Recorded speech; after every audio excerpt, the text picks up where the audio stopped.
Hi friends, ನಾನು ನಿಮ್ಮ ರೇಷ್ಮಾ ಮಂಜುನಾಥ್. ಇವತ್ತಿನ ವಿಡಿಯೋದಲ್ಲಿ ನಾನು ಪೆಪ್ಪರ್ ಚಿಕನ್ ಫ್ರೈ ಮಾಡೋದನ್ನು ತೋರಿಸ್ಕೊಡ್ತಾ ಇದ್ದೀನಿ. ಅದಕ್ಕಿಂತ ಮೊದಲು ನನ್ನ ಚಾನಲ್ನ ಸಬ್ಸ್ಕ್ರೈಬ್ ಮಾಡದೇ ಇದ್ದರೆ ಪಕ್ಕದಲ್ಲಿರುವ ಬೆಲ್ ಐಕನ್ನ ಒತ್ತಿ ಸಬ್ಸ್ಕ್ರೈಬ್ ಮಾಡಿ. ಹಾಗಿದ್ರೆ ಪೆಪ್ಪರ್ ಚಿಕನ್ ಫ್ರೈ ಹೇಗೆ ಮಾಡೋದಂತ ನೋಡ್ಕೊಂಡು ಬರೋಣ. 1/4 kg ಬೋನ್ಲೆಸ್ ಚಿಕನ್ ತಗೊಂಡಿದ್ದೀನಿ. ಸ್ವಲ್ಪ ಕೊತ್ತಂಬರಿ ಸೊಪ್ಪು, ಸ್ವಲ್ಪ ಬೇವು ಸೊಪ್ಪು, ಒಂದು ಕ್ಯಾಪ್ಸಿಕಮ್, ಅದರಲ್ಲಿ ಅರ್ಧ ತಗೊಂಡಿದ್ದೀನಿ, ಕ್ಯಾಪ್ಸಿಕಮ್ದು ಅರ್ಧ, ಒಂದು ಈರುಳ್ಳಿ, 2 ಕಾಯಿ ಮೆಣಸನ್ನು ತಗೊಂಡಿದ್ದೀನಿ.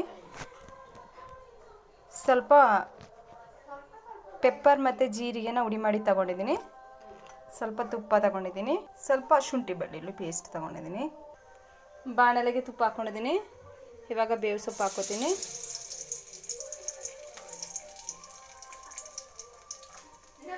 ಕಾಯಿ ಮೆಣಸು ಹಾಕ್ಕೋತೀನಿ.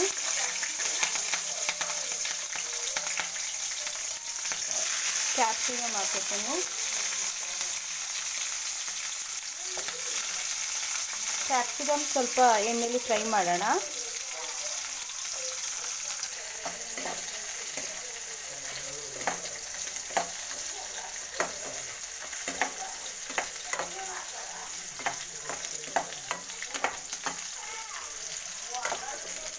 ಇವಾಗ ಒಂದು ಈರುಳ್ಳಿ ಹಾಕ್ಕೊಳ್ಳೋಣ.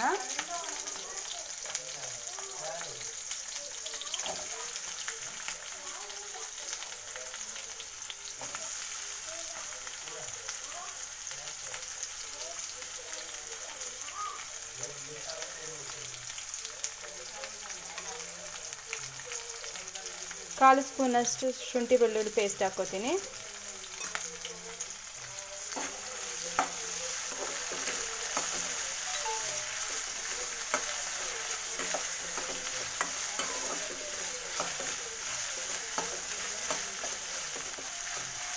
ಶುಂಠಿ ಬೆಳ್ಳುಳ್ಳಿ ಪೇಸ್ಟಿದ ಸ್ಮೆಲ್ ಹೋಗೋ ತನಕ ಫ್ರೈ ಮಾಡ್ಕೊತೀನಿ. ಇವಾಗ ಇದಕ್ಕೆ ಅರಿಶಿಣ ಹಾಕ್ಕೊಳ್ಳೋಣ. ಚೂರು ಅರಿಶಿಣ ಹಾಕ್ಕೊಂಡಿದ್ದೀನಿ.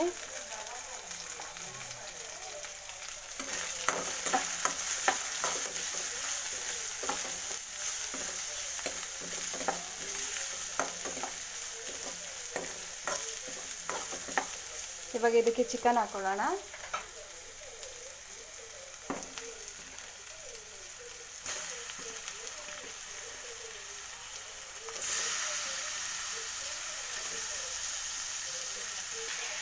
ಮಿಕ್ಸ್ ಮಾಡ್ಕೊಂಡಿದ್ದೀನಿ. ಚಿಕನ್ ಹಾಕ್ಕೊಂಡು ಸ್ವಲ್ಪ ಉಪ್ಪು ಹಾಕ್ಕೊಳ್ಳೋಣ. ಮಿಕ್ಸ್ ಮಾಡ್ಕೊಳ್ಳೋಣ. ಈಗ 1/4 ಸ್ಪೂನಷ್ಟು ಗರಂ ಮಸಾಲ ಹಾಕ್ಕೋತೀನಿ.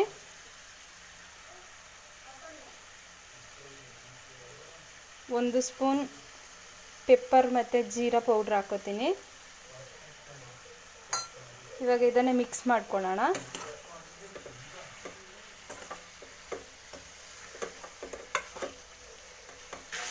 ಈಗ ಇದಕ್ಕೆ ಅರ್ಧ ನಿಂಬೆಹುಳಿ ರಸ ಹಾಕೋತೀನಿ. ಮಿಕ್ಸ್ ಮಾಡ್ಕೊಳ್ಳೋಣ.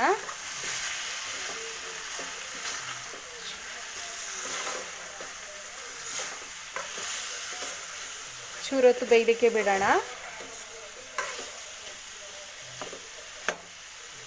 ಚೂರು ನೀರು ಹಾಕ್ಕೊಳ್ಳೋಣ.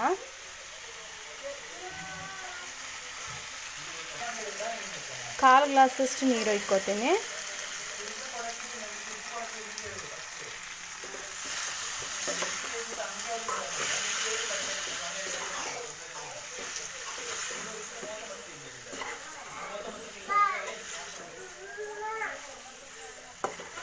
ಆವಾಗವಾಗ ಇದನ್ನು ಸ್ವಲ್ಪ ಸ್ವಲ್ಪ ಬಿಟ್ಟು ತಿರುಗಿಸ್ಕೊಳ್ತಾ ಇರಬೇಕು, ಇಲ್ಲ ಸೀದೋಗುತ್ತೆ.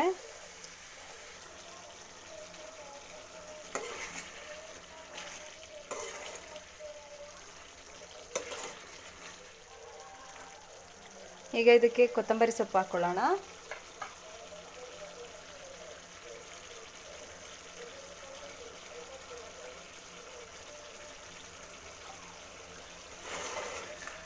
ಗ್ರೇವಿ ಬೇಕು ಅಂದರೆ ಗ್ರೇವಿ ಮಾಡ್ಕೋಬೋದು, ಡ್ರೈ ಬೇಕಾದರೂ ಮಾಡ್ಕೋಬೋದು.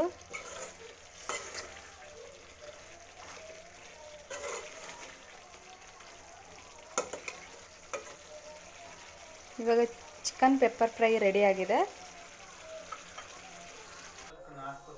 ಈಗ ಪೆಪ್ಪರ್ ಚಿಕನ್ ಫ್ರೈ ರೆಡಿಯಾಗಿದೆ. ಈ ರೆಸಿಪಿ ನಿಮಗೆ ಇಷ್ಟ ಆದರೆ ನನ್ನ ಚಾನಲ್ನ ಲೈಕ್ ಮಾಡಿ, ಶೇರ್ ಮಾಡಿ, ಸಬ್ಸ್ಕ್ರೈಬ್ ಮಾಡಿ. ಈ ರೆಸಿಪಿನ ನೀವು ಒಮ್ಮೆ ಟ್ರೈ ಮಾಡಿ.